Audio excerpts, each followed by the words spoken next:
Ok, buongiorno. Potete accomodarvi? Come state voi? Bene.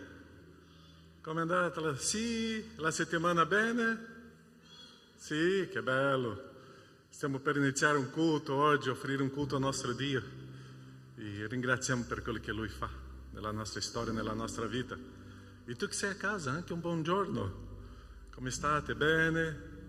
E quanto è bello quando arrivo a casa e dopo comincio a vedere i commenti che voi scrivete ao fianco lì. E è molto bello. Scrivete da dove sei. E è prezioso condividere messaggi, condividere la storia. E quanto è bello vedere quando le persone stanno seguendo i culti e partecipando. Tu che sei a casa oggi, scrivi. Mi chiamo Furio, sono qua da Mogliano. E questo è molto prezioso per noi vedere lì. E scrivete. E possiamo conoscerci in questo modo. E noi siamo qua oggi insieme, in presenza, a riconoscere questo nostro grande Dio. Questa mattina vogliamo parlare della nostra identità, di quello che siamo e vivere di quello che siamo. E apriamo le nostre Bibbie in 1 Tessalonicesi, capitolo 5.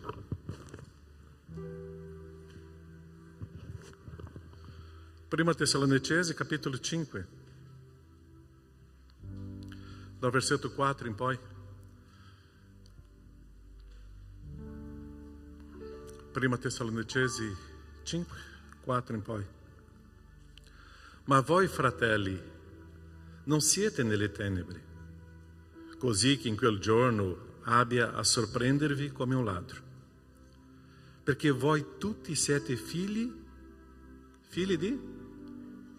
della luce, figli di luce e figli del giorno. Noi non siamo della notte né delle tenebre. Non dormiamo dunque come gli altri, ma vegliamo e siamo sobri. Perché quelli che dormono di notte e quelli che si ubriacano lo fanno di notte. Ma noi che siamo del giorno siamo sobri, avendo rivestito la corazza della fede e dell'amore e preso per l'elmo la speranza della salvezza. Quando l'Apostolo Paulo stava scrivendo qua, stava parlando che sono arrivati gli ultimi giorni. E noi dobbiamo stare attenti che gli ultimi giorni sono arrivati. Noi dobbiamo essere quello che siamo, figli della luce. Noi dobbiamo stare svegli, noi dobbiamo stare attenti. Noi dobbiamo stare molto attenti a questi ultimi tempi che stiamo vivendo. E se noi non siamo pronti a parlare, non siamo pronti a vivere, non siamo pronti a affrontare le difficoltà che le tenebre ci impongono in questo periodo, noi possiamo perdersi. Perciò come figli di luce dobbiamo stare attenti e ragionare e vivere come figli di luce. Siamo sobri, rivestiti della fede, dell'amore, della speranza, della salvezza. Perciò la nostra fede in questo momento può trabalhare, la nostra fede può mancare se noi non stiamo vivendo nella luce e vedere la speranza dell'eternità davanti a noi. Il nostro mondo non è qui, la nostra speranza non è qui. Tante volte vogliamo un mondo migliore, ma no, noi dobbiamo preparare le persone per un mondo che non sarà migliore, ma preparare le persone che siano pronti a vivere in un mondo che non sarà semplice. E tante volte noi vogliamo preparare un mondo migliore per i nostri figli. Noi dobbiamo preparare i nostri figli per un mondo che non sarà migliore. I figli della luce, i figli sobri, i figli della speranza devono sapere distinguere i tempi. I tempi sono difficili. E stiamo vivendo un tempo molto difficile. E perciò come figli della luce che sappiamo vedere, sappiamo ragionare e sappiamo decidere bene, perché dobbiamo mantenere la nostra speranza e la nostra fede. Come sta la tua fede? Tu puoi dire, pastore, sta bene, ma la mia fede è misurata della mia serenità davanti alle avversità che abbiamo davanti. Se io sto bene, se sto sereno, la mia fede è forte. Ma se io comincio a avere paura, la preoccupazione, la mia fede è calata. Così la mia fede starà bene quando, nonostante l'avversità, come figli di luce, io sto bene. E vogliamo oggi offrire questo culto al nostro Dio, o Re dei Re, Signore dei Signori, o Re della Gloria, o grande Signore. Vogliamo offrire un culto a Lui, sapendo che la luce, che è Cristo Gesù, è qua con noi oggi. Amém? Preghiamo. Tu che sei a casa, preghiamo insieme. Se tu sei con tuo marito, con tua moglie, tuoi figli, prende la mano e preghiamo in questo momento. Iniziamo questo culto insieme, di adorazione, di lode al nostro Dio. Chiudi i tuoi occhi e pensa. Figlio della luce, una fede fortificata. Figli della luce, una speranza. Nostro Padre, ti ringraziamo. Ti ringraziamo perché possiamo iniziare questo culto, offrire questo culto a te. Ti ringraziamo, Padre, perché questa giornata è tua, è unica. E abbiamo deciso, Padre, di camminare con te, per te, scoprire in te, oh Padre, la gioia, la speranza e una fede che è una certezza, una sicurezza. Questo culto, Padre, offriamo a te. Questo culto, Padre, è la nostra vita, è la nostra storia a te.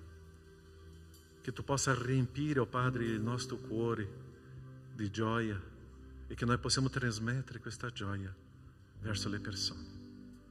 Grazie. Ti chiedo, Padre, che possiamo vivere una unità, un solo corpo, un solo spirito. In questo modo, Padre, una sola Chiesa a proclamare, oh Padre, le virtù di Cristo Gesù, le virtù di Dio Padre, le tue virtù. A te la gloria, Padre, perché tu sei il Re di Re. Ti ringraziamo perché questo momento è tuo. Nel nome di Gesù, oh Padre. Amen, Signore. Amen. Possiamo stare in piedi? Possiamo adorare e cantare al nostro Dio? Tu già fatto un sguardo alla persona al tuo fianco? Se è della tua famiglia, può dare un abbraccio e fa così sia. Adoriamo e cantiamo al nostro Dio. Se non è della tua famiglia, un sguardo, un sorriso sotto la mascherina e che possiamo vivere questo momento con la nostra gioia al nostro Dio. Amen? Cantiamo, adoriamo e lodiamo il nostro Dio.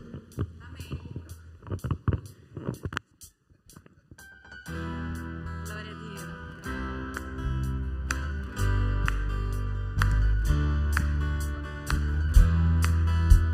Celebriamo il nostro Re, Gesù, il nostro Re di gloria. Fortaleza di capo, il Re di gloria entrerà, i vostri occhi alzati verso il Re. Levate a Lui la voce, aprite il cuore al suo amore, date a Lui la lode, la forza e l'onore. Chi è il Re di gloria? Chi è il Re di gloria? È Gesù il Signore, Gesù è il Re dei Re, Signore dei Signori, Gesù è il vincitore che ci salverà. Egli è il Re dei Re, sopra la terra. Gesù è il Re dei Re, Signore dei Signori, Egli ritornerà. Gesù è il Redentore che ci salverà. Egli è il Re dei Re, sopra la terra. Gesù è il Re dei Re.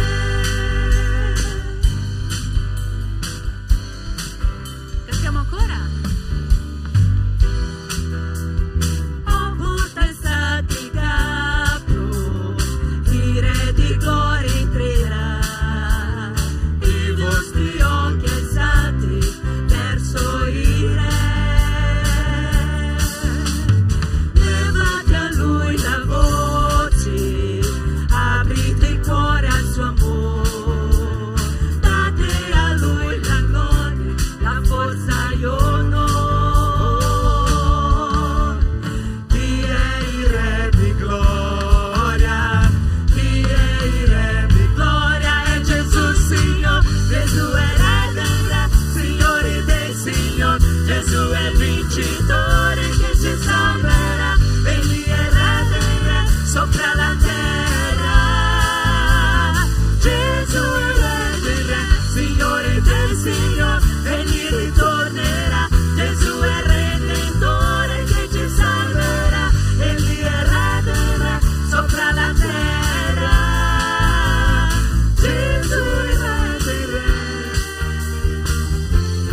il tuo nome, Signore.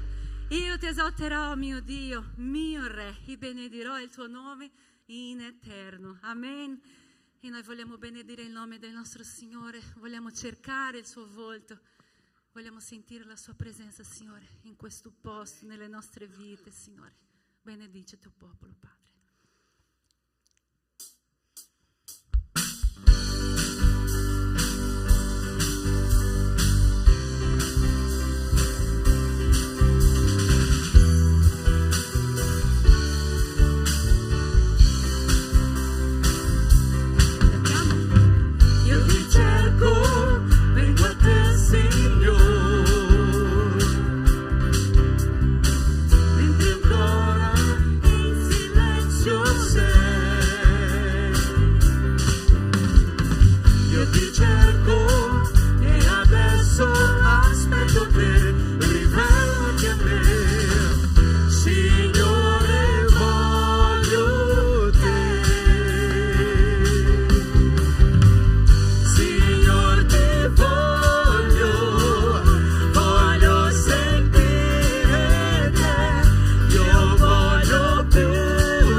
cercando te.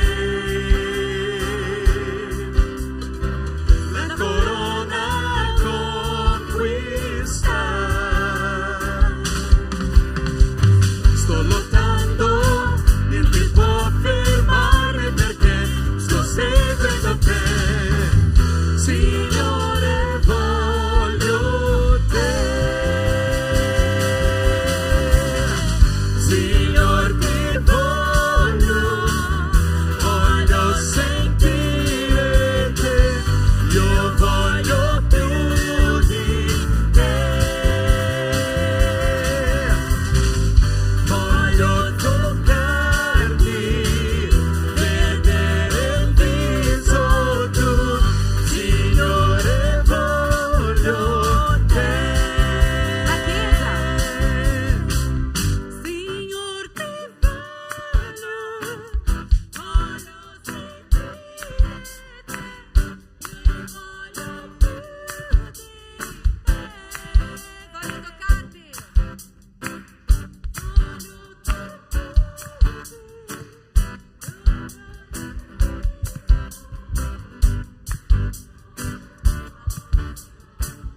tutti insieme.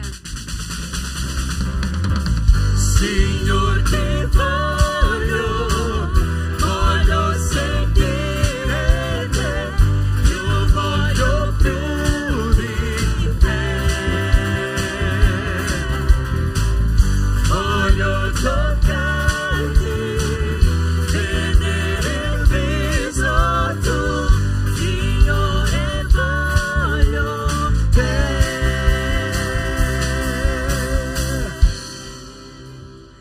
Gloria a Dio. Vogliamo la presenza del Signore. Amen. Amen. Amen. Amen. Una delle cose che mi colpisce di più quando leggo le storie bibliche è che ogni persona che ha incontrato Gesù in questo mondo non è andata via senza aver avuto un cambiamento. Vero? Mi confermate questo? Non solo nella parola del Signore, ma anche noi conosciamo tante testimonianze, no? E a volte è così anche nella nostra storia, e che sia così nella nostra storia. Noi che conosciamo il Signore non possiamo mai essere gli stessi di una settimana fa. Mi confermate questa cosa? Bene, non possiamo, perché tramite la parola del Signore che rinnova la nostra mente, noi dobbiamo ogni giorno cercare di convertire, no? I nostri pensieri, le nostre azioni nella volontà del Signore. È facile? No, non è facile, ma dipendiamo del Signore, dipendiamo della presenza del nostro Signore. Abbiamo bisogno che il Signore fino in fondo sia il Re nel centro della nostra vita, nel nostro cuore, affinché noi possiamo riuscire a negare anche noi stessi, no? E riuscire a fare la volontà sua. E la prossima canzone è una preghiera. Io vorrei invitare la Chiesa a cantare con noi. Sia il Re del mio cuore, la roccia che percorrerò, la fonte in cui berrò, Lui è il canto mio. Questo è quello che il Signore è per noi. Amen? Amen. Cantiamo insieme.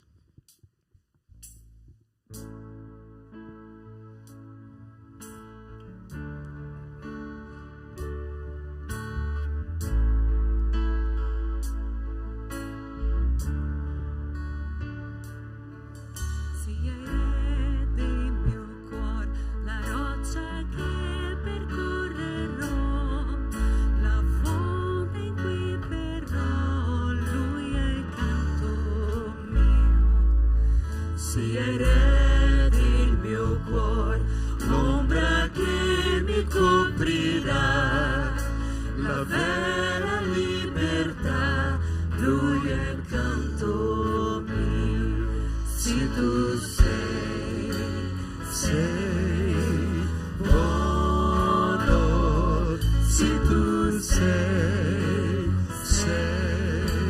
buono, sia il Re del mio cuore, il vento che mi guiderà, la mia ancora sarà, Lui è il canto mio.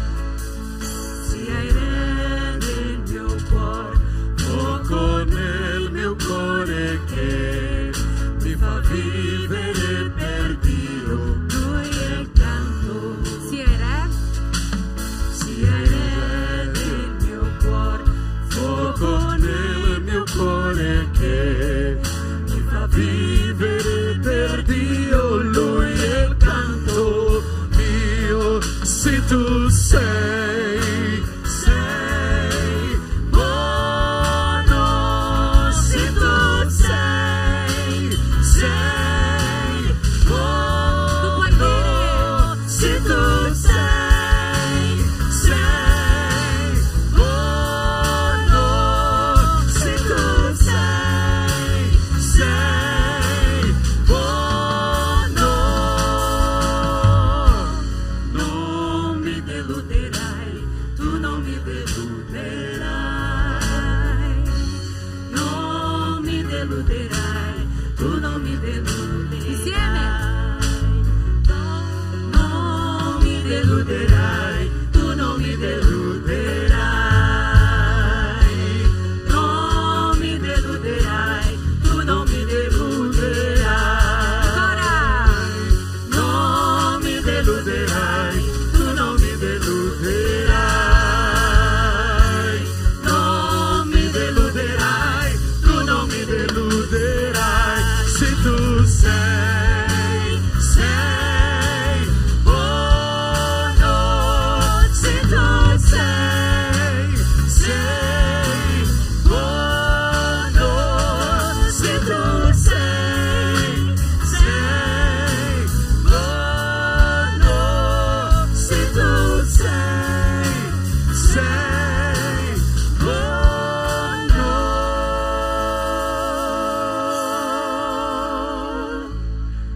tuo nome, Signore, perché noi crediamo, Signore, nella tua bontà, nella tua paternità fino in fondo, Signore.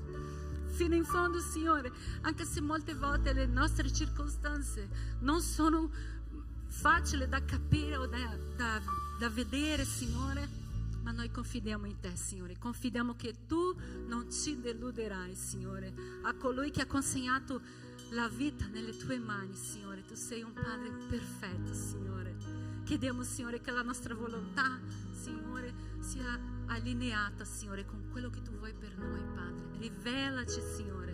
Rivela, Signore, quello che tu vuoi di ognuno dei suoi figli, Signore. Parla a noi in questa mattinata, Signore, di domenica, Signore, perché tu sei il nostro Padre, Signore. Confidiamo in te, Signore.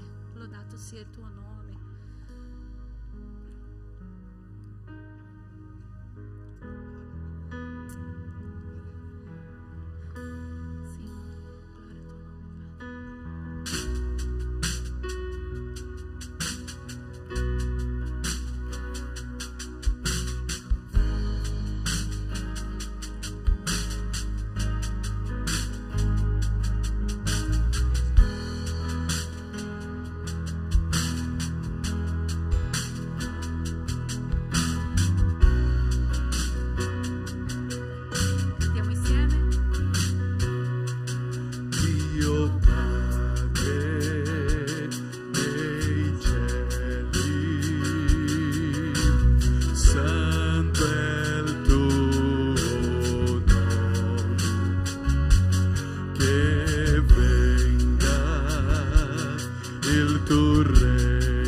Insieme. Tuo è il regno, tua la potenza, tua è la gloria per sempre. Amen. Tuo è il regno, tua la potenza, e tua è la gloria per sempre.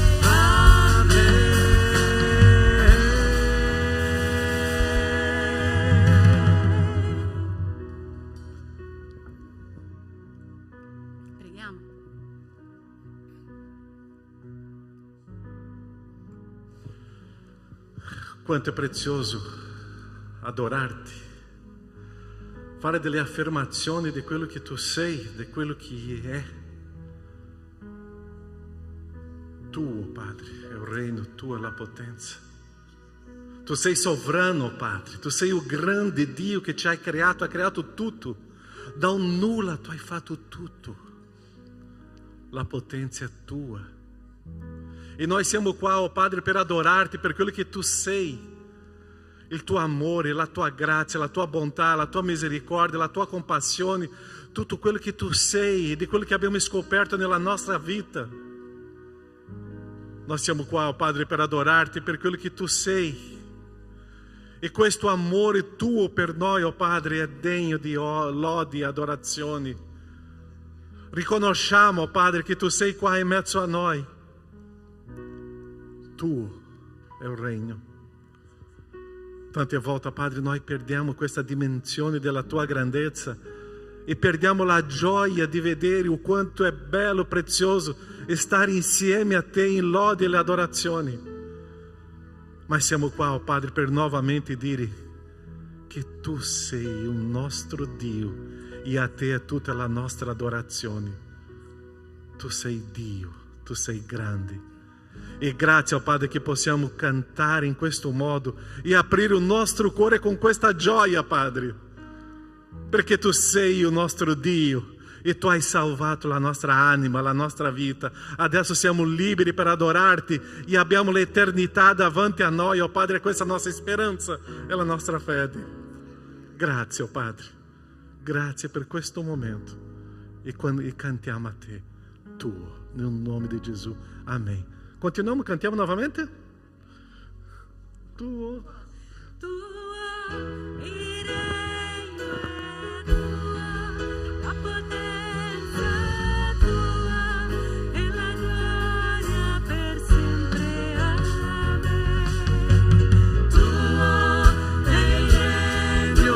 è tua, la potenza è tua e la gloria per sempre. Amen. Tuo è il regno, tua la potenza, tua e la gloria per sempre.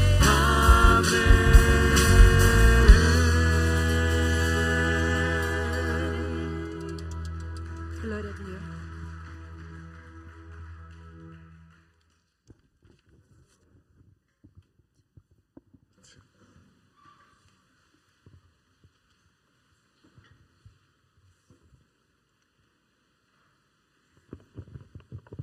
Come è bello lodare e offrire le lodi al nostro Dio, no? Amen?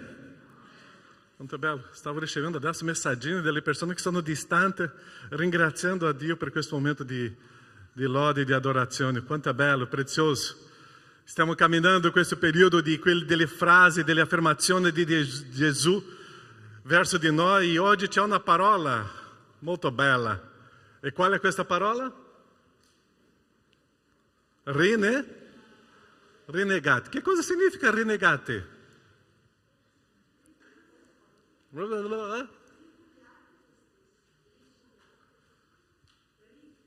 Ripudiarti, ok. Messo da parte. Non fare ciò che vogliamo, ok. Dobbiamo prendere la nostra croce. È la nostra morte, renegati. E Gesù ci dà questo insegnamento molto prezioso e è su questo che vogliamo camminare questa mattina. Matteo 16, 24, 25. Matteo 16, se tu non sai dove è Matteo nella tua Bibbia, vai in Malachia, è il prossimo libro, ok? È il seguente dopo Matteo, se tu ce l'hai una Bibbia completa. Ma va bene, c'è tutto qua, oggi ci sono telefonini, no? Ok, seguite da lì. Matteo 16, 24, 25. Allora Gesù disse ai suoi discepoli, se uno, qual è la prossima parola? Vuole. Se tu desidera, se tu vuole. Se uno vuole. Gesù non fa pressione su nessuno. La decisione è nostra. E fa questa offerta. Se uno vuole venire dietro a me, c'è una condizione. Rinunci a se stesso, prenda la sua croce e mi segua. Allora Gesù disse ai suoi discepoli, se uno vuole venire a me, venga. È così? C'è una condizione, rinuncia a se stesso. Perché chi vorrà salvare la sua vita, la perderà. Ma chi avrà perduto la sua vita per amore mio, la troverà. Quanto è bello, prezioso vedere questa frase di Gesù, no? È interessante, tante volte noi abbiamo quella idea che io sono così, vado da Gesù, ma Gesù ti dà una idea diversa. Se tu vuoi essere un discepolo di Gesù, c'è una rinuncia. Tu devi rinnegare te stesso. C'è una morte. C'è una croce. E questa croce non è la croce di Gesù, è la mia croce. Perciò il senso di trovare la nostra salvezza è trovare la nostra identità, la nostra vera identità. E quando Dio ci ha creato alla sua immagine e somiglianza, ci ha dato una identità di vita. E quando noi abbiamo commesso il peccato, siamo entrati nella storia del peccato, noi abbiamo perso questa identità. Noi cominciamo a essere delle persone che noi veramente non siamo stati creati per quello. Perciò che Gesù ci lascia questo principio di rinnegare a noi stessi per rinnegare quello peccato che è entrato nella nostra vita, nella nostra storia. Che cosa fa il peccato nella vita di una persona? Fa egoista. Una persona nel peccato vive nell'egoismo, pensa a se stesso, pensa solo in sé. La mia identità non è questa in Cristo. Perciò il peccato mi fa una persona superbia, una persona piena di me stesso. Ossia, il testo che leggiamo in Genesi 3, che cosa è scritto lì? L'uomo ha desiderato essere come Dio. L'uomo ha desiderato di essere come Dio, la superbia umana è il peccato. Perciò il peccato tante volte mi paragono con gli altri, mi sento superiore agli altri. Il peccato tante volte mi sento inferiore agli altri perché mi sento con la bassa autoestima. E il peccato distrugge una persona. Il peccato porta una persona alla morte. E perciò che la mia identità in Cristo, la identità mia, della mia creazione, della creazione di Dio in me, è che io sono stato creato per vivere. Io sono stato creato per un'adorazione a Dio, sono stato creato a questo. Perciò abbiamo vissuto un momento di adorazione e se noi abbiamo sentito bene questa adorazione è perché sto vivendo la vera identità in Cristo. Perciò il peccato produce in me la morte. Ma è interessante che Dio cambia o no? Dio non cambia. Dio continua lo stesso. Dio continua sovrano, abbiamo cantato adesso. Dio continua lo stesso Dio potente, Dio con la sua gloria. Dio continua a essere Dio. Il problema è nella mia vita. Perciò che Gesù viene qua per trasformare tutta la mia storia. E il sogno di Gesù, il desiderio di Gesù è creare adesso una nuova generazione con la identità che c'era nella nostra creazione. Ossia, Gesù viene perché l'uomo possa abbandonare il peccato e adesso vivere come era il sogno, il progetto di Dio per l'umanità. Perciò che io devo capire perché che io sono in questa terra. E devo capire perché sono qua in Italia. Io devo capire perché io sono qua. Perché se eu non riesco a capire questo, la mia identità entra in crisi e io comincio a vivere con il peccato e la morte in me stesso. Se eu non riesco a capire la mia vera ragione di essere qua, la mia vita non c'è senso, non ha senso. Io devo capire quello che io sono. Interessante, nella natura c'è un principio molto interessante. Perché che un melo produce la mela? Perché? Perché che un melo produce la mela?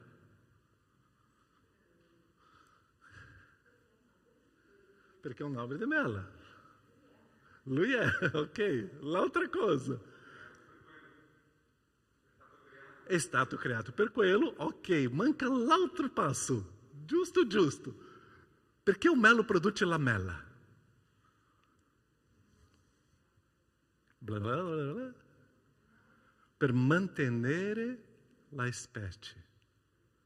La generazione di melo continuerà se un melo produce la mela.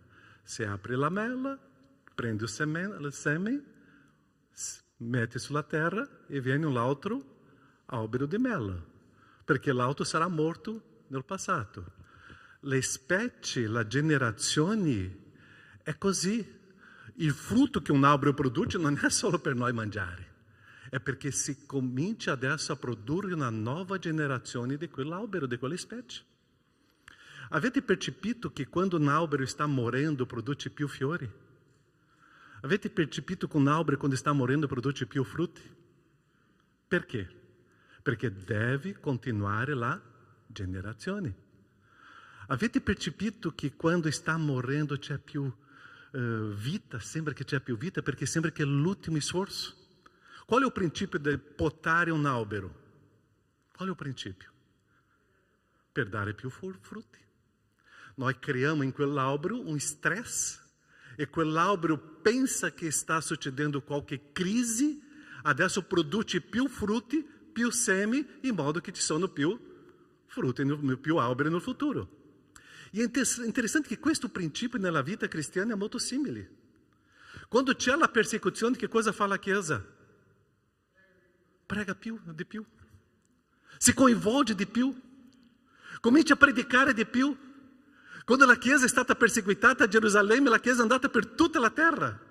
La Chiesa esce di quella zona di conforto. Ossia, quando c'è la sofferenza, è lì che si produce più frutti. Questo principio è della natura, questo principio è di Cristo. E adesso Cristo stava desiderando creare qua una nuova generazione e mantenere la specie di cristiani. Ma per mantenere questa specie di cristiani che cosa si deve fare? Abbiamo letto all'inizio, rinnegare a me stesso. E un melo deve produrre mela e non la pera. I cristiani devono produrre i frutti di Cristo e non frutti di noi stessi. Perciò noi siamo stati qua a propagare il nome di Cristo. Noi non siamo stati qua a propagare il nostro nome, la nostra denominazione, la nostra chiesa. Noi siamo qua per propagare il nome di Cristo. Perciò che Matteo 28:19 dice così: andate dunque e fate. Non è solo discepoli, c'è una parola prima, miei discepoli. Andate dunque e fate miei discepoli a tutti i popoli. Il senso dell'identità di un cristiano, di propagare Cristo per mantenere questa generazione, questa specie di cristiani, è fare discepoli di Cristo. Ossia, io devo rinnegare a me stesso in modo che Cristo sia visibile nella mia vita. Deve avere la mia morte in modo che Cristo possa essere visibile. Quando Giovanni stava lasciando praticamente il suo ministero, qual è la frase che lui lascia in Giovanni il Battista, nell'Evangelo di Giovanni capitolo 3? Che lui, necessario che lui cresca e io diminuisca. Nella mia conversione è necessario che Cristo sia visibile in me e che Caio non sia visibile davanti agli altri. Perciò la morte del mio io è fondamentale. Altrimenti questa specie di cristiani qua si ferma. Quello che mi preoccupa tante volte sono le famiglie. Perché come stanno i tuoi figli oggi? Come sta la generazione che tu stai formando? Come stanno i tuoi figli in questo passo di essere veramente cristiani? I tuoi figli veramente oggi stanno camminando e crescendo e fare dimostrare Cristo perché tu hai dimostrato Cristo ai tuoi figli? Come sta a futura generazione? Noi stiamo andando, i figli stanno arrivando.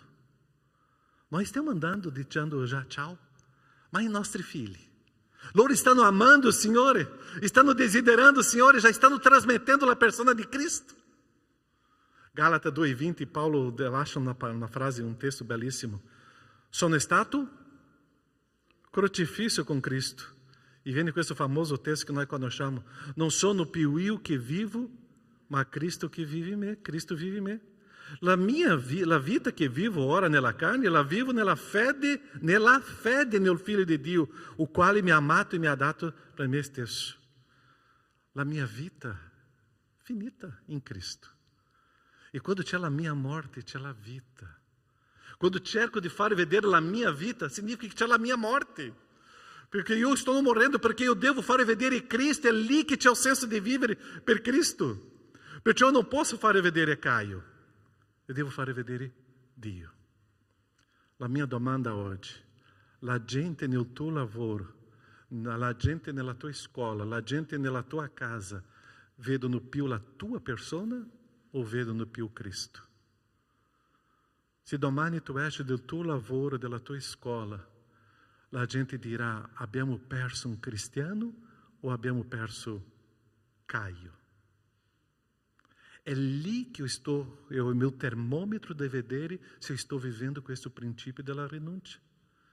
Abbiamo perso un cristiano o abbiamo perso una persona qualsiasi? Será che la gente di là sentirà la nostalgia di noi perché loro hanno visto Dio, hanno visto Cristo in me in quel luogo di lavoro, o quella scuola, in quella vicinanza, quello palazzo dove io stavo abitando, o loro hanno visto soltanto una persona normale? Isaia 64:6 dice così: tutta la nostra giustizia sono come un abito sporco. In portoghese è molto più forte. Trappo di immondizia in portoghese, ossia qua in italiano un abito sporco. Tutta la nostra giustizia, tutto il nostro modo di ragionare, pensare umanamente, non c'è valore. Io posso dirvi con tutta la certezza, la gente è stanca di vedere la nostra persona. La gente è stanca di vedere cristiani che non manifestano Cristo. La gente è stanca di vedere il nostro modello di vita. La gente vuole vedere qualcosa di nuovo, e questo nuovo è Cristo. La gente vuole vedere chi è Cristo, chi è Dio. La gente vuole vedere la tua vita, ma vuole vedere Cristo nella tua vita. E tante volte noi arriviamo con la nostra personalità, con il nostro modo di essere, e la gente dice: basta, io vorrei vedere qualcosa di nuovo, è Cristo. La gente vuole vedere questo Cristo, questa novità di vita. La gente vuole vedere la grazia di Dio, la gente vuole vedere il perdono di Dio, la gente vuole vedere la compassione di Dio, la gente vuole vedere le virtù di Dio. Le persone vogliono vedere qualcosa di nuovo, e è Cristo. Basta di giudizio, basta di peso, basta di condanna, basta di pettegolezze, basta di sparlare, basta di questo. La gente è stanca di questo. La gente vuole vedere un stile di vita di Cristo là nel tuo luogo di lavoro. La gente vuole vedere Cristo qua in chiesa. La gente vuole vedere Cristo nella tua famiglia. La gente vuole vedere una novità di vita. Cristo Gesù ha detto: tu vuoi essere mio discepolo? Renegati e dopo mi segui. Prendi la tua croce e dopo mi segui. Tu vuoi essere mio discepolo? La tua morte prima. Abbiamo tanta gente che si dicono cristiani, ma sono discepoli di Cristo. Dimostrano Cristo pubblicamente. Prima Pietro 2,9. Ma voi siete. Ma voi siete una stirpe eletta, un sacerdozio regale, una gente santa, un popolo che Dio si è acquistato. Perché? Proclamiate che cosa? Le virtù di colui che vi ha chiamati dalle tenebre alla sua luce meravigliosa. Se tu sei passata dalle tenebre alla luce, tu devi proclamare le virtù di Dio, non la tua persona. Tante volte la gente dice: tu devi conoscere la nostra chiesa, perché la nostra chiesa è così. Io dico: non è questo. Tu devi conoscere Dio, perché il nostro Dio è così. Tu devi conoscere Gesù, perché il mio Gesù è così. Io devo proclamare Cristo Gesù. Ah, tu deve venire in chiesa perché la nostra musica, il nostro pastore, i nostri messaggi, i nostri studi sono... No, questo è interessante. Eu vorrei che tu venga al nostro culto, che tu possa conoscere Dio. Eu vorrei che tu possa venire ai nostri studi biblici, che tu possa conoscere lì chi è Gesù. Eu vorrei che tu venga a partecipare di uno dei nostri incontri, perché lì tu vai conoscere la persona di Gesù. Nós siamo qua per proclamare Gesù. E l'unica condizione è rinnegare me stesso. È la mia morte. Soltanto como vero e seguace di Cristo eu posso fare vedere il Padre. Eu non sono qua per fare vedere Caio. Eu sono qua per fare vedere il Padre. Gesù stesso affermou que ha visto a me, ha visto il Padre. Será que eu posso domani arrivare nel mio lavoro e dire a mio collega: qua in settimana tu vedi a me o tu vedi Cristo? O tu vedi Dio? E la risposta sarà pericolosa. Ma tu sei pronto a fare questa domanda al tuo collega di lavoro? Tu sei pronto a fare questa domanda al tuo figlio, ai tuoi genitori, al tuo marito, alla tua moglie? Tu sei pronto a fare questa domanda ai tuoi vicini di casa? Tu vedi a me o tu vedi Cristo in me? La gente non vuole vedere a te, vuole vedere o novo. Quando il nostro io è morto, io faccio vedere il Padre. Quando il nostro io è troppo vivente, è un disastro. Renegate a voi stessi. E è interessante che Gesù, dopo che ha fatto tutto questo discorso, dove è andato Gesù? E lui ha detto una frase molto interessante: è necessario che io vada. Perché? E Gesù stava pensando in questa storia. Perché Gesù ha detto: è importante che io vada in cielo? Perché sarete voi a continuare questa storia. Ma Gesù ha detto una frase meravigliosa: importante che io vada in cielo, ma perché? E c'è una condizione, chi si ricorda?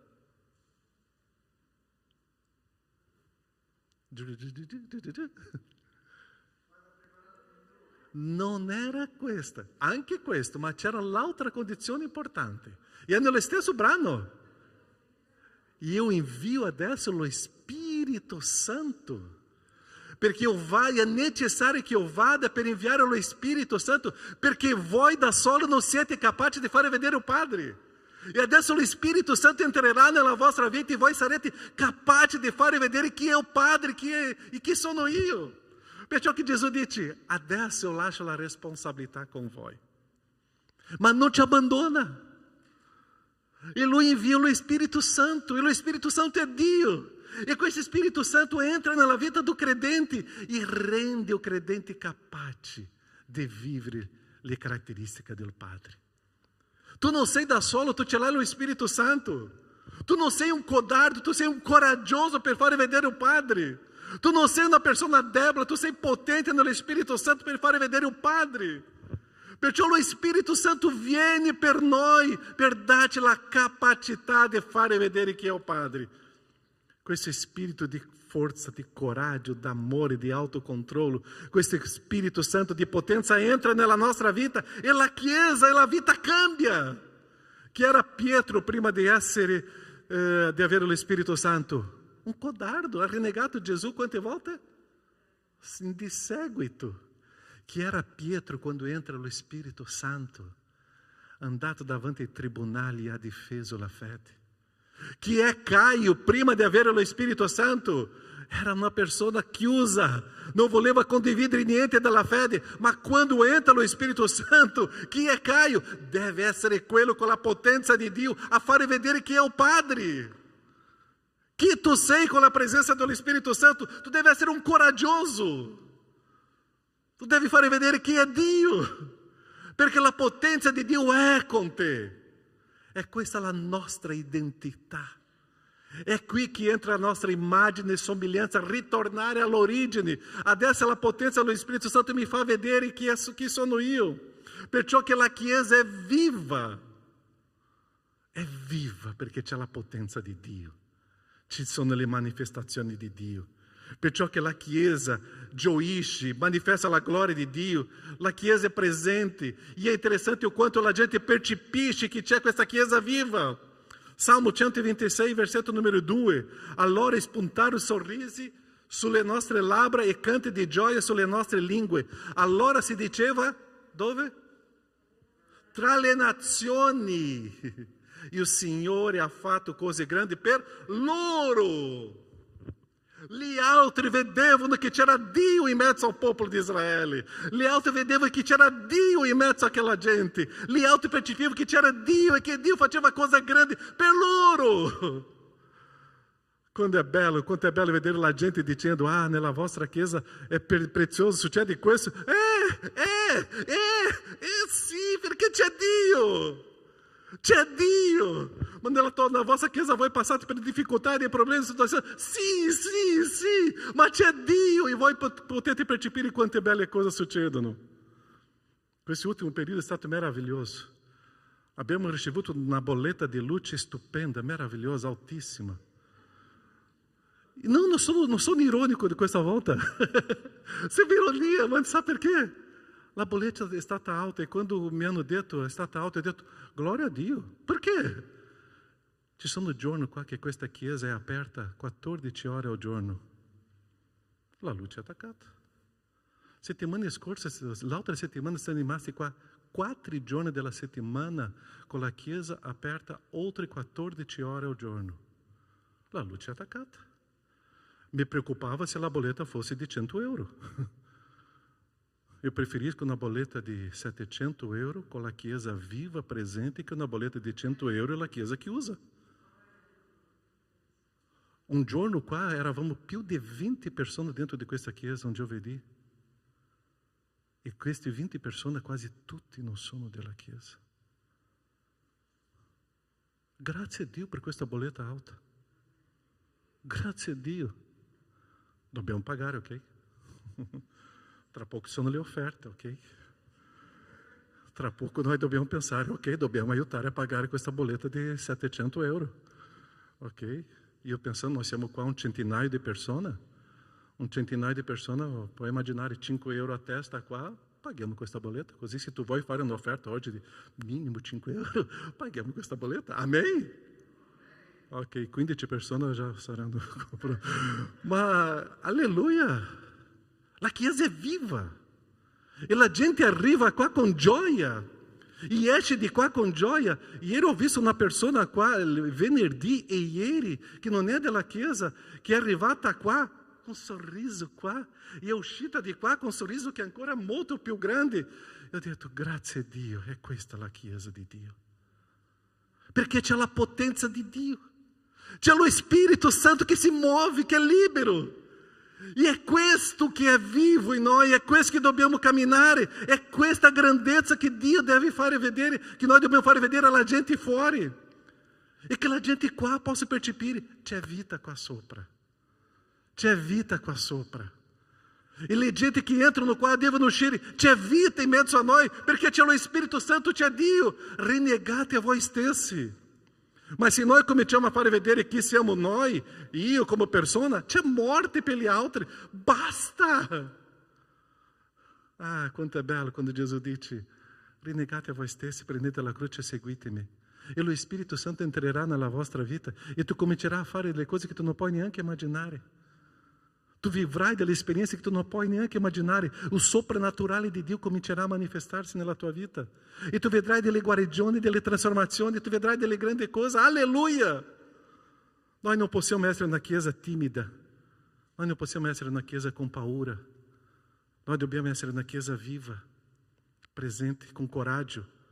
Affrontare le avversità con molta serenità. Perché Dio è con noi. Tu ce l'hai la certezza che Dio è con te? Tu sei sicuro? 4 persone sono sicure. Tu sei sicuro che Dio è con te? Puoi dire alleluia. Tante volte dico, come piace predicare na chiesa pentecostale, quando dico, tu sei sicuro che Dio è con te? Alleluia, amém! Uau! E noi dobbiamo avere questa spinta, alleluia, amém! Dio è con me, sono sicuro, io esco di qua con la gioia del Signore. Lo Spirito Santo abita in me, è Dio nella mia vita, è Dio che abita in te. Perciò che Gesù ha detto, seguitemi, rinnegate, io vado in cielo, ok? È necessario. Ma Gesù è necessario. Perché quando io vado, invierò lo Spirito Santo, e lo Spirito Santo adesso entrerà nelle vostre vite, e voi cominciate a vivere come io ho vissuto in questa terra. Voi cominciate a fare le cose che ho fatto in questa terra, e la gente adesso vedrà che c'è un Dio nella vostra storia, perché lo Spirito Santo è con voi. Perciò che Gesù ha detto soltanto questo: rinnegate a voi stessi e cominciate a obbedire a me. Noi non sappiamo come fare, noi non sappiamo come vivere, ma lo Spirito Santo rivela nel nostro cuore, e quando lo Spirito Santo rivela, io sono in grado di agire. Io comincio a fare tutto quello che Gesù mi ha insegnato. Quando noi andiamo a lavorare al primo giorno, che cosa fa il nostro capo? Il primo giorno di lavoro, che cosa fa di solito il nostro capo? Ci insegna, no? Oh, tu sei qua, prima volta, in questo reparto, tu devi fare questo, questo, questo, questo. E tu che cosa dici? Perché se tu dirai che cosa farà il capo? Grazie, ciao, è stato un piacere. Ok? Tu farai questo? Ok, sei assunto. Dopo 2 secondi, terzo giorno, stai facendo? Ok, molto bene. Quando noi ci convertiamo, lo Spirito Santo rivela nel nostro cuore tutto l'insegnamento di Cristo Gesù. E noi dobbiamo obbedire ao completo. E lì la gente vedrà che c'è Dio nella nostra vita. Quel momento di crisi, di fare vedere Caio, di fare vedere Dio, e quel momento di crisi che lo Spirito Santo mi rivela: Caio, è qui. Oh, Caio, è qui. E quando io obbedisco, io faccio vedere chi è Dio. Quando io non obbedisco, faccio vedere chi è Caio, è un disastro. Quando obbedisco, faccio vedere a Dio, c'è vita adesso, non solo in me, ma nelle persone che sono intorno a me. Perciò fare vedere quello che Cristo mi ha insegnato, e lo Spirito Santo mi ricorda, lo Spirito Santo rivela, e è questo Spirito Santo che è potente. Perciò adesso io comincio a fare vedere la persona di Cristo. Io faccio come la gente comincia a vedere perché Cristo è venuto. E Cristo è venuto per salvare i peccatori. Cristo Gesù è venuto per guarire i malati. Cristo Gesù è venuto per stare con la gente che era sofferente. Cristo Gesù è venuto per stare con la gente che soffriva. Cristo Gesù è venuto per tante cose, e io devo fare la stessa cosa. Stare con la gente che soffrono, con la gente che sta in sofferenza, con dolore, e camminare con questa gente senza discriminare nessuno. E vedere la sofferenza, la povertà, la durezza, il dolore della gente, e essere lì. Giovanni 15:20 dice così: se hanno perseguitato a me, perseguiteranno anche a voi. Gesù è venuto per essere perseguitato? Sì. E quando tu diventa discepolo di Gesù, tu sarai perseguitato? Sì. Il momento della persecuzione, che questo deve dire?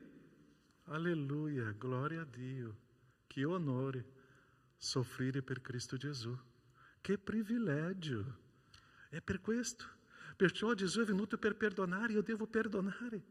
Gesù è venuto per manifestare compassione, io devo manifestare compassione. Gesù è venuto per stare con la gente, con il popolo. Eu devo stare con la gente, con il popolo, devo fare vedere Dio. Basta di fare vedere la mia persona, è Cristo. Giovanni 14:9, Gesù gli disse: da tanto tempo che sono con voi e tu non mi hai conosciuto, Filippo, che ha visto me, ha visto il Padre. Come mai tu dici: mostraci il Padre? Tu sei venuto per fare vedere Cristo. E quando tu esci di quella casa, la gente deve dire: io ho visto Cristo in te. Che testimonianza! Che testimonianza! È rinnegare a me stesso. Perciò che la mia grande domanda è questa: quando tu esci di quella casa, la gente ha visto a te o ha visto a Cristo? Quando tu esci di quel luogo, la gente ha visto a te o ha visto a Cristo? Se uno vuole venire dietro a me, rinuncia a se stesso, prende la sua croce e mi segue. L'offerta è di Gesù, la decisione è mia. Gesù offre le condizioni e io devo obbedire. Non sono io a negoziare con Gesù, no, ma io penso diverso. Io non penso diverso. È questa condizione di Gesù. La decisione è andata. Gesù è andato in cielo alla presenza del Padre. E Gesù ha detto: siete voi a essere sale e luce in questa terra, ma dovete rinunciare a te stesso. Siete voi. Gesù ha affidato a voi la responsabilità del reino di Dio qua in terra. La responsabilità è tua, è mia. Gesù è andato in cielo, adesso qua è con noi. Perché tra un poco Gesù ritorna e chiederà a Caio: che cosa tu hai fatto? Ti ho lasciato lo Spirito Santo e non avrai scusa. Caio, che cosa tu hai fatto? Io devo rispondere. Quanti discepoli tu stai facendo di Gesù? Quanta gente stanno vedendo Cristo Gesù nella tua vita? Quante persone? E Gesù ti dirà: io ti ho lasciato lo Spirito Santo. È la potenza di Dio nella tua vita, che tu possa vivere questo. È Cristo o a te? Preghiamo.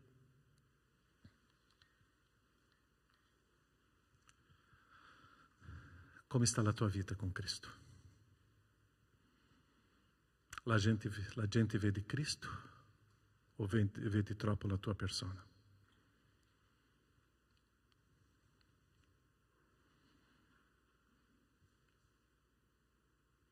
Quanto è prezioso questa responsabilità che Cristo ci ha dato. Sono io che devo testimoniare di Cristo. Sono io.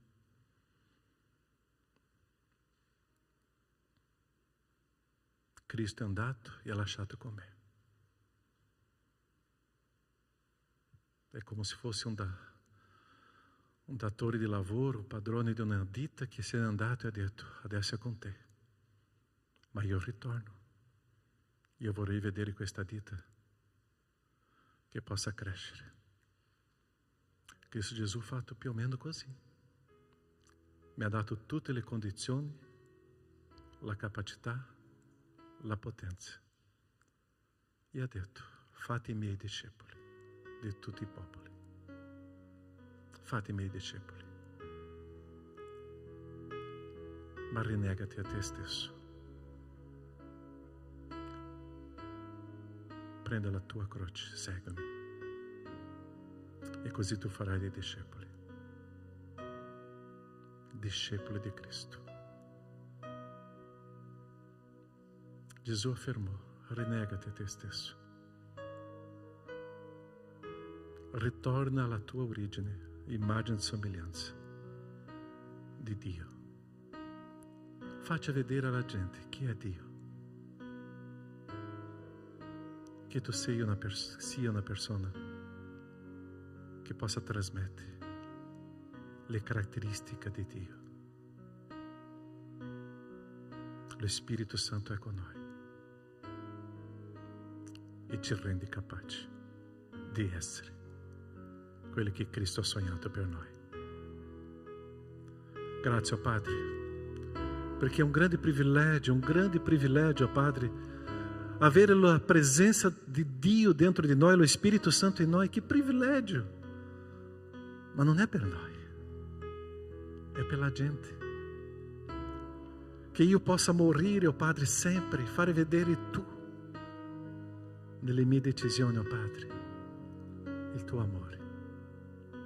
Che io sappia perdonare, che io sappia guarire, che io sappia camminare con la gente, che io sappia amare le persone che sono diverse, che io sappia versare le lacrime nei momenti difficili, che io sappia manifestare un sorriso quando il mio fratello e sorella, i miei, sono felici. Che io sappia, Padre, manifestare Cristo Gesù sempre. Tu non sei venuto per giudicare la gente, ma per amare, salvare, dare la salvezza. Rinnegate a voi stessi. Rinnegate. Nel nome di Gesù. Amém, Senhor. Amém. Amém, Chiesa. Amém. Che Dio vi benedica e che tu possa vedere Cristo Gesù allo specchio. E quando vai allo specchio tu possa dire: c'è un cristiano davanti a me. Alleluia. Alleluia. Amen? Che possiamo cantare, adorare il nostro Dio. E quando ho fatto in meglio da predica, quella non era una battuta, no? Dobbiamo pagare le bollette. Dio sicuramente già ha parlato nel tuo cuore. E è bello di vedere la Chiesa piena. Abbiamo vissuto stiamo vivendo questo periodo dove le nostre bollette a casa sono altissime. E anche qua. Ma possiamo fare questo momento di offerta. E che possiamo ricavare tanto che domani già possiamo pagare tutte queste bollette. Amen? Ok, metti la mano in tasca, ma non lascia dentro della tasca, ok? Metti fuori dopo. Che possiamo fare questo momento di offerta, di consacrazione alla opera del nostro Signore. E che possiamo vedere la Chiesa sempre piena qua durante la settimana e che la gente possa vedere Cristo sempre qua in settimana. Possiamo stare in piedi? Cantiamo quale cantico? Gesù è Re di Gloria. Cantiamo, adoriamo. E cantiamo questo con gioia e con allegria. Possiamo stare in piedi e possiamo ballare con gioia per quello che Cristo ha fatto nella nostra vita.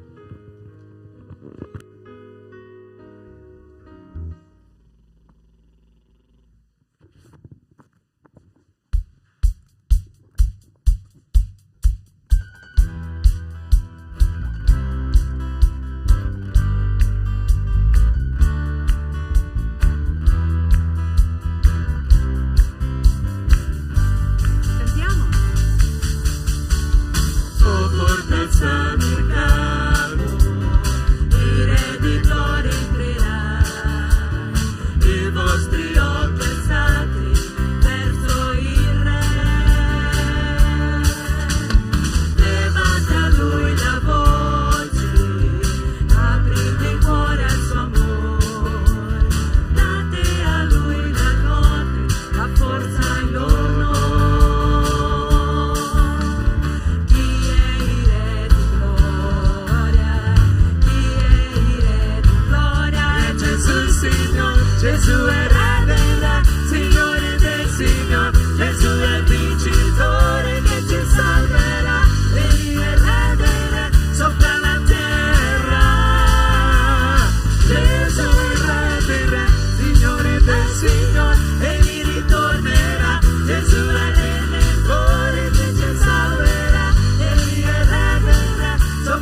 grazie, Signore, per ogni vita, Signore, che ha portato un po', Signore, di tutto quello che Tu ci dai, Signore, ogni giorno. Signore, Ti chiediamo di benedire queste offerte, Signore, queste vite. Ti chiediamo di benedire, Signore, la nostra Chiesa, Signore. Dacci la capacità, Signore, di gestire, Signore, tutto quello che abbiamo da gestire, Signore, moltiplica, Signore, perché Tu puoi, Signore. Noi confidiamo nel Tuo nome e Ti preghiamo nel Tuo nome, Gesù. Amen. Amém. Potete accomodarvi? Mi sono dimenticato di dire, ma tu che sei a casa, se tu vuoi fare un bonifico o fare questa offerta anche per le bollette, c'è sotto lì scritto tutte le nostre coordinate bancarie, puoi fare questa offerta e ci aiuta tanto, ok? Va bene, voi che siete con noi oggi la prima, seconda volta, che Dio vi benedica, grazie alla vostra presenza e che tu possa uscire qua con la gioia perché hai visto la grandezza del nostro Dio. Amém? Sono gli avvisi qua, ok? Piccoli gruppi, stiamo studiando settimana, se tu non partecipa puoi parlare con i pastori per vedere dove possa essere inserito, ok? Ok, culto di preghiera, non dimenticare, domani, martedì, giovedì, venerdì, domenica qua, stiamo sempre con i nostri gruppi di preghiera partecipando, grazie a Dio, e Dio sta rispondendo. E já abbiamo iniziato 2 sale giovedì perché una sola già tanta gente, ottimo. E eu non so se martedì, lunedì non dobbiamo iniziare una quarta sala. C'è un gruppo che già sono 12 persone nella sala, no? E è prezioso, grazie a Dio. Partecipi di questo, dobbiamo pregare. E se tu sei qua in zona Treviso, venite qua giovedì, possiamo stare insieme qua a pregare, a cantare, a riflettere sulla parola del Signore, ma stare in preghiera, ok? Giovedì siamo qua sempre. E anche domenica mattina, o quanto è prezioso stare in preghiera, soprattutto le mamme, no? E è un privilegio per noi stare vivendo questa esperienza di preghiera. Dio transforma, Dio ascolta le nostre preghiere. E è interessante, leggendo texti biblici, tu vedi che quando la gente pregava, Dio cambiava il modo di agire. Dio ascolta e risponde. Preghiamo e vedremo le grandi cose che Dio Signore farà e sta facendo in mezzo a noi. Amém? Ok, gli altri avvisi, incontro delle coppie prossimo sabato alle ore 20:15. Se abbiamo bisogno di qualche giovane per prendere cura dei bambini, ok? Potete parlare con i responsabili. Ok, gli altri avvisi, finito? Ok, Dio vi benedica, ottima settimana e sempre vivendo questa grazia del nostro amore di Dio. Potete uscire da quella porta? Ok, un abbraccio.